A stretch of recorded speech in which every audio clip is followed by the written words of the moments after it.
Hello everyone, today we will set up user inside our already created sub account.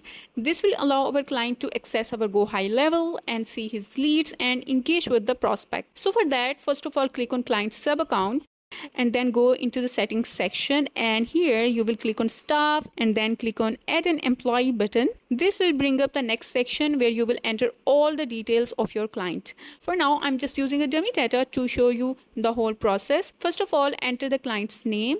Let's say it's John Doe. Then client's email, client's phone number. Next, you will customize user permission. For example, if you want your client to see and manage leads but don't want to show advanced features like workflow or social planner, then you can just adjust these settings here.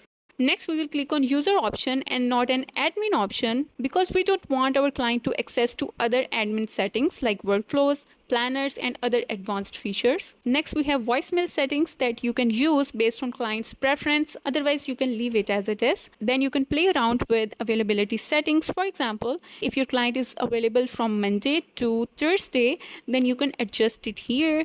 And finally, click on Save Setting button to complete the setup process. And that's it.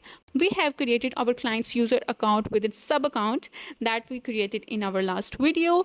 If you have any queries about the GoHighLevel, you can ask in the comment section. For now, thank you so much for your time. See you in the next video. Till then, take care. Bye-bye.